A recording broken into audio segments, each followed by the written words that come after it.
Morning. അപ്പോൾ second day ആണ്. Second day ഇവിടെ സ്റ്റാർട്ട് ചെയ്യാണ്. രാവിലെ ഗ്രീൻ ടീ ഒക്കെ കിട്ടിയിട്ടുണ്ട്. പൊളിയാണ്. ഫുൾ കോടയൊക്കെ വന്ന് നിൽക്കുകയാണ്. അപ്പോൾ ഇങ്ങനെ ടെൻറ്റിനകത്ത് പുതച്ചൊക്കെ ഇരിക്കുകയാണ്. ഭയങ്കര റിലാക്സിങ് മൂഡാണ് കേട്ടോ. നല്ല ഫ്രണ്ടിലോട്ട് നോക്കിയാൽ നല്ല വ്യൂ. ഇതാ ഇപ്പോഴാണൊന്ന് കോടയൊക്കെ മാറി വരുന്നത്. കാണിച്ചു തരാം നിങ്ങൾക്ക് വ്യൂ ഒക്കെ. സോ അടിപൊളിയാണ്. ഇനി ഒരു വാട്ടർഫോൾ വിസിറ്റ് ഒക്കെ ഉണ്ട് താഴെ. എല്ലാം ഞാൻ ഡീറ്റെയിൽ ആയിട്ട് കാണിച്ചു തരാം. പൊളിയായിരുന്നു. രാത്രിയിൽ ചെറിയ ചാറ്റൽ മഴയൊക്കെ ഉണ്ടായിരുന്നു. അതൊക്കെ കേൾക്കായിരുന്നു ടെൻറ്റിനകത്ത് കിടന്ന്. ഒരു അടിപൊളി ടെൻറ്റ് സ്റ്റേ തന്നെയായിരുന്നു. അപ്പോൾ കൂടുതൽ വിശേഷങ്ങളൊക്കെ ഞാൻ കാണിച്ചു തരാം.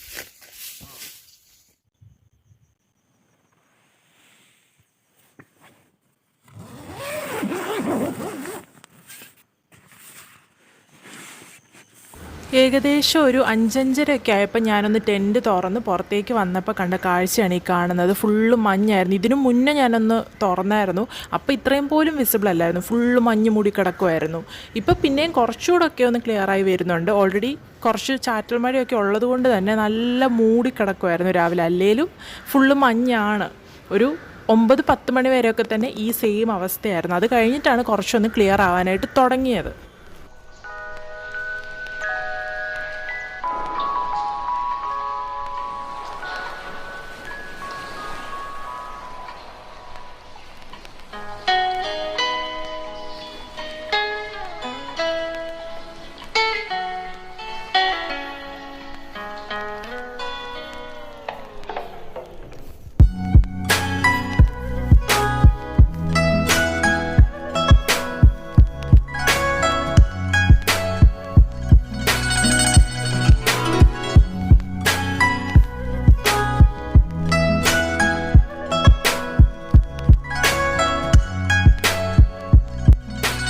രാവിലെ എണ്ണീറ്റ് വെറുതെ ജസ്റ്റ് ഈ ലൊക്കേഷൻ്റെ ചുറ്റിനും ഒന്ന് നടക്കാനൊക്കെ വന്നതാണ്. നല്ല അടിപൊളി റോഡ്. ഫുള്ള് മഞ്ഞ് മൂടിക്കിടക്കുന്ന റോഡും കാര്യങ്ങളൊക്കെയാണ്. ചുറ്റിനും മലയൊക്കെ കാണാൻ പറ്റും. അപ്പോൾ ജസ്റ്റ് ഇങ്ങനെ നടന്ന് പോവാണ് ഇതുവഴി. അപ്പോൾ കണ്ടോ, ഇവിടെ കുറേ യൂക്കാലി മരങ്ങൾ മുറിച്ചിട്ടിട്ടുണ്ട്. ഇത് സത്യം പറഞ്ഞാൽ മുകളിൽ നിന്നെന്താ അവിടുന്ന് മുറിച്ചിങ്ങോട്ടേക്ക് ഇട്ടിരിക്കുന്നതാണ്. ഇതെന്തിനാണ് മുറിച്ചതെന്ന് ചോദിച്ചാൽ ഇന്നലെ ഞങ്ങളോട് പറഞ്ഞത്, ആക്ച്വലി യൂക്കാലി മരങ്ങൾ ഒത്തിരി വെള്ളം പിടിച്ചെടുക്കും. അപ്പോൾ ഇവിടെ വാട്ടർ ഷോർട്ടേജ് ഇങ്ങനെ വരുന്നത് കൊണ്ട് അതിനെ തടയാൻ വേണ്ടിയിട്ടാണ് കുറേ മരങ്ങളൊക്കെ ഇപ്പോൾ മുറിക്കാനായിട്ട് പെർമിഷൻ കൊടുത്ത്. അങ്ങനെ ഇവിടുത്തെ ലോക്കൽ ആൾക്കാരും കാര്യങ്ങളൊക്കെ ഇങ്ങനെ യൂക്കാലി മരങ്ങൾ മുറിച്ചുകൊണ്ടിരിക്കുകയാണെന്നാണ് പറഞ്ഞത്. സോ അതാണ് ഈ കാണുന്നത്. പോകുന്ന വഴിക്കെല്ലാം കാണാമായിരുന്നു മരങ്ങളൊക്കെ മുറിക്കുന്നത്. ഇന്നലെ ട്രെക്കിങ്ങിന് പോയില്ലേ, ആ സമയത്തും കുറേ മരങ്ങളൊക്കെ മുറിച്ചിട്ടേക്കുന്ന കാണാമായിരുന്നു. അപ്പോൾ ഇതെല്ലാം ഈ ഒരു പ്രശ്നം കൊണ്ടാണ് അവർ മുറിക്കുന്നത്. പക്ഷേ യൂക്കാലി മരങ്ങളൊക്കെ നിൽക്കുന്ന കാണാൻ നല്ല ഭംഗിയാണ്. പക്ഷെ അതിൻ്റെ പിന്നിൽ ഇവർക്ക് ഇങ്ങനെ ബുദ്ധിമുട്ടായതുകൊണ്ടാണ് ഇങ്ങനെ ചെയ്യുന്നത്. സോ ഇങ്ങനെ ജസ്റ്റ് നടന്നുകൊണ്ടിരിക്കുകയാണ് ഞങ്ങൾ.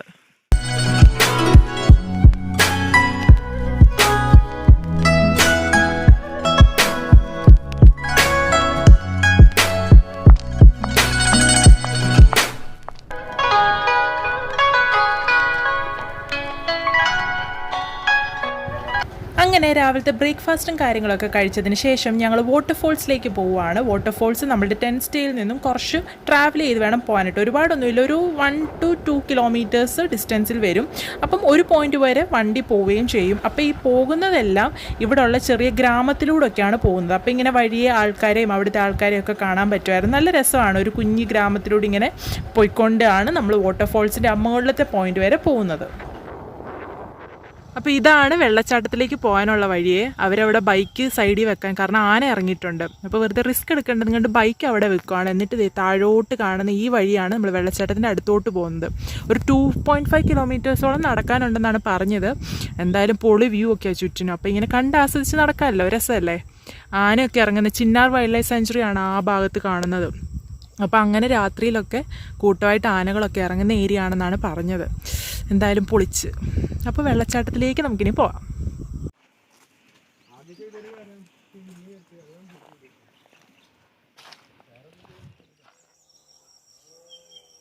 ക്യാമറയിൽ എത്രത്തോളം ക്ലാരിറ്റി ഉണ്ടെന്ന് അറിയത്തില്ല, കാരണം മിസ്റ്റ് ഇങ്ങനെ മൂടിക്കിടക്കുക. പക്ഷെ നേരിട്ട് കാണാൻ ഒരു രക്ഷയില്ല കേട്ടോ.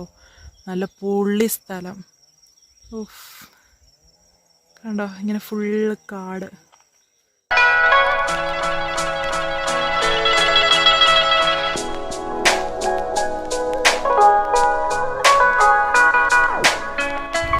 അങ്ങനെ ഈ കാണുന്ന റോഡിലൂടെ, റോഡെന്ന് പറയാൻ പറ്റത്തില്ല, വഴിയിലൂടെ ഞങ്ങൾ താഴോട്ടേക്ക് പോവുകയാണ്. ഓഫ് റോഡിംഗ് ഒക്കെ ഇഷ്ടപ്പെടുന്നവർക്ക് വേണേൽ ബൈക്കൊക്കെ ഇവിടെ ഇറക്കാനായിട്ടും പറ്റും. പിന്നെ ഞങ്ങൾ ഇങ്ങനെ ആസ്വദിച്ച് നടന്നുകൊണ്ട് പോവുകയാണ്.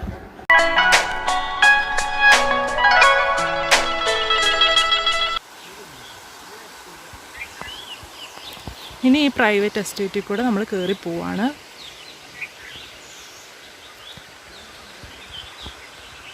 ഇവിടുത്തെയൊക്കെ ആൾക്കാരുടെ മെയിൻ ഒരു ജോലി എന്ന് പറയുന്നത് ലെമൺ ഗ്രാസ് പറിച്ചിട്ട് ആ ലെമൺ ഗ്രാസ് വെച്ചിട്ട് ഓയിൽ ഉണ്ടാക്കുക എന്നുള്ളതാണ്. ഈ ലെമൺ ഗ്രാസ് ശരിക്കും ഒരു മെഡിസിനൽ വാല്യൂ ഉള്ള ഒരു ചെടിയാണ്. അതായത് ഇത് ഡൈജഷൻ പ്രോബ്ലം, അതുപോലെ ബ്ലഡ് പ്രഷറിനൊക്കെ യൂസ് ചെയ്യുന്നതാണ് പറയുന്നത്. നെറ്റിലൊക്കെ സെർച്ച് ചെയ്താൽ തന്നെ നമുക്ക് മനസ്സിലാവും. അപ്പം ഈ ഒരു ലെമൺ ഗ്രാസ് പറിച്ചിട്ട് അത് ഓയിലാക്കുന്ന ഒരു പ്രോസസ്സ് ഉണ്ടല്ലോ, അതിനുവേണ്ടിയുള്ളൊരു സ്ഥലമാണ് ഈ കാണുന്നത്. അപ്പോൾ ഇവിടെയുള്ള ആൾക്കാർ മെയിൻലി പുറം പണിക്കൊന്നും അങ്ങനെ പോകാറില്ല. ഇവർ തന്നെ സ്വയം ഇങ്ങനെ പറമ്പിലൊക്കെ ഉള്ളത് പറിച്ച് ഇങ്ങനെ ഓയിലുണ്ടാക്കി അത് വിൽക്കുകയാണ് ചെയ്യുന്നത് എന്നാണ് എനിക്കറിയാൻ സാധിച്ചത്.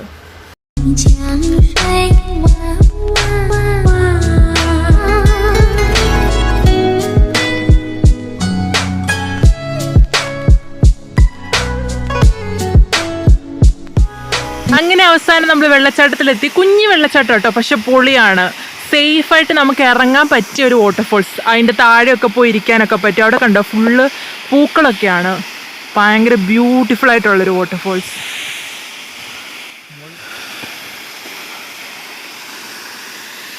അവിടെ ചുറ്റിനും മലയും. ഓ, പൊളി സ്ഥലം.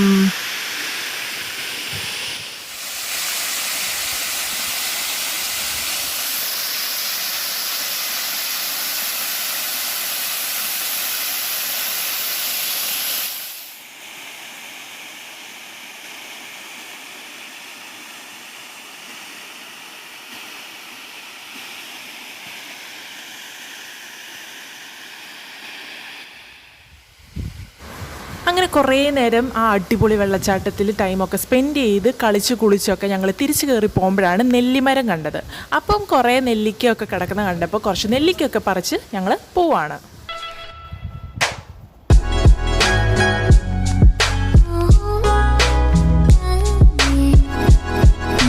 അങ്ങനെ ഞാൻ പ്ലാനറ്റ് കന്തല്ലൂർ എന്ന് പറയുന്ന ഈ ഒരു സ്റ്റേയോട് ഇന്ന് ടാറ്റ ബൈ ബൈ പറയുവാണ്. ഒരു അടിപൊളി സ്റ്റേ തന്നെയായിരുന്നു. ലൈക്ക് 2 ദിവസം നല്ലോണം എൻജോയ് ചെയ്തു. റിലാക്സ്ഡായി, നല്ല വ്യൂവും ഒരുപാട് വ്യത്യസ്തമായ കാഴ്ചകളൊക്കെ കാണാൻ പറ്റി. പൊളിയായിരുന്നു കേട്ടോ. അപ്പോൾ ഞാൻ നിങ്ങൾക്ക് സജസ്റ്റ് ചെയ്യുന്നു, നിങ്ങൾക്കൊക്കെ ഇൻട്രസ്റ്റ് ഉണ്ടെങ്കിൽ കാന്തല്ലൂർ വരുന്നുണ്ടെങ്കിൽ നിങ്ങൾക്ക് ഇവിടെ സ്റ്റേ ചെയ്യാം. അടിപൊളിയാണ്. സോ കൂടുതൽ ഡീറ്റെയിൽസും ഇവരെ കോൺടാക്ട് ചെയ്യാനുള്ള ഡീറ്റെയിൽസും കാര്യങ്ങളൊക്കെ ഞാൻ ഡിസ്ക്രിപ്ഷൻ ബോക്സിൽ ഇട്ടേക്കാം കേട്ടോ. അപ്പം ഇനി തിരിച്ച് ഞാൻ എറണാകുളത്തേക്ക് പോവുകയാണ്. അപ്പം ഇവിടെ തീരുന്നില്ല, പോകുന്ന വഴിയിലെ കാഴ്ചകളൊക്കെ കാണാം. നമ്മളിങ്ങനെ മറയൂർ കാന്തല്ലൂർ സൈഡിലൂടെ ഡ്രൈവ് ചെയ്ത് വരുമ്പോൾ തന്നെ ഒരുപാട് കൃഷിസ്ഥലങ്ങൾ കാണാൻ പറ്റും. അതിലെനിക്ക് ഏറ്റവും അട്രാക്റ്റീവായിട്ട് തോന്നിയത് ഇതുപോലുള്ള പാഡി ഫീൽഡ്സ് ആണ്. കാരണം എന്താണെന്ന് ചോദിച്ചാൽ ഇതിങ്ങനെ ലെയറായിട്ടാണ് അവർ കൾട്ടിവേറ്റ് ചെയ്യുന്നത്. എന്നാ രസമാണെന്നറിയാം ഇതിങ്ങനെ നോക്കിയിരിക്കാനായിട്ട്. അതിൻ്റെ കൂട്ടത്തിൽ തന്നെ ചെറിയ ഏറുമാടങ്ങളും അതുപോലെ ഷെഡുകളൊക്കെ അവർ ടെമ്പററി ആയിട്ട് ഇങ്ങനെ ഉണ്ടാക്കും. അയ്യോ, നല്ല ഭംഗിയാണ്, ഇങ്ങനെ നോക്കി നിന്ന് പോവും.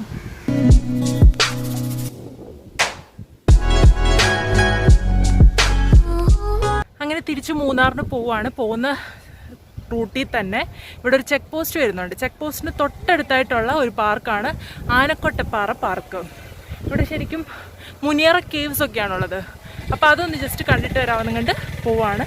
ചെന്നിട്ട് നോക്കാം എന്തെങ്കിലും കാണാൻ പറ്റുമെന്ന്. അപ്പോൾ ഈ ആനക്കൊട്ട പാർക്കിലേക്ക് നടന്ന് വരുമ്പോഴത്തേനും നമുക്ക് കുറേ മുനിയറ കേവ്സ് ഒക്കെ കാണാൻ പറ്റും. അതായത് പണ്ട് വർഷങ്ങൾ എന്ന് പറഞ്ഞാൽ 5000 മുതൽ 10000 വർഷം വരെ പഴക്കമുള്ള മുനിയറ കേവ്സ് ആണിതെന്നാണ് പറയുന്നത്. അപ്പോൾ അതിനു മുന്നേ ഒക്കെ മുനികൾ ഇവിടെ തപസ്സിരുന്നു എന്നൊക്കെയാണ് വിശ്വാസം. അപ്പോൾ അങ്ങനെയുള്ള കുറേ കേവ്സ്, മുനിയറ കേവ്സ് ഒക്കെ കാണാൻ പറ്റും. ചരിത്രപ്രസിദ്ധമായിട്ടുള്ള ഒരു സൈറ്റാണ് സത്യം പറഞ്ഞാൽ.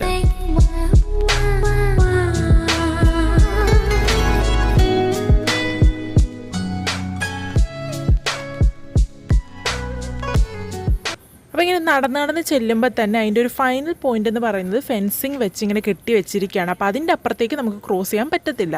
അവിടെ നിന്നാൽ തന്നെ ഒരു നൈസ് വ്യൂ ഒക്കെ കാണാനായിട്ട് പറ്റും.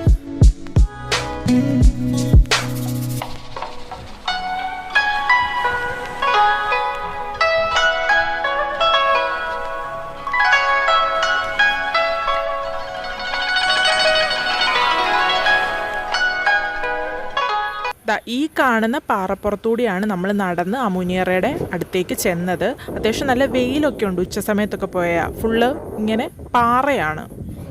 ഞാൻ കാന്തല്ലൂർക്ക് പോകുമ്പോൾ തന്നെ ഇങ്ങനെ ബോർഡും കാര്യങ്ങളൊക്കെ കണ്ടായിരുന്നു, ആനക്കൊട്ടപ്പാറ പാർക്ക് എന്നൊക്കെ പറഞ്ഞിട്ട്. അപ്പോഴേ വിചാരിച്ചാണ് തിരിച്ചു വരുമ്പോഴത്തേനും ഒന്ന് കയറണമെന്നുള്ളത്. അങ്ങോട്ടേക്ക് പോയപ്പോൾ മഴയും കാര്യങ്ങളൊക്കെ ആയിരുന്നല്ലോ. അപ്പോൾ ജസ്റ്റ് ഹിസ്റ്റോറിക്കൽ പ്ലേസ് ആയതുകൊണ്ട് തന്നെ ഒന്ന് കാണാനായിട്ടൊക്കെ പറ്റി. അപ്പോൾ ജസ്റ്റ് കണ്ടിട്ട് വീണ്ടും തിരിച്ച് റിട്ടേൺ ചെയ്യുവാണ്.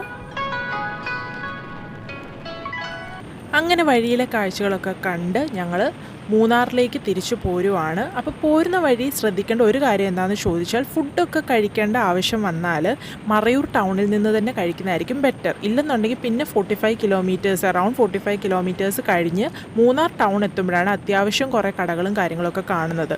വഴിയിൽ വെച്ച് പിന്നെ ചെറിയ ചെറിയ ഷോപ്സൊക്കെ 1-2 ഉണ്ട് എന്നല്ലാതെ വലിയ ഹോട്ടലുകളോ റെസ്റ്റോറൻറ്റ്സോ ഒന്നും അങ്ങനെ അധികം അവൈലബിൾ അല്ല. അപ്പം അതൊക്കെ ഒന്ന് പ്ലാൻ ചെയ്തിട്ട് വേണം വരുമ്പം വരാനായിട്ട്.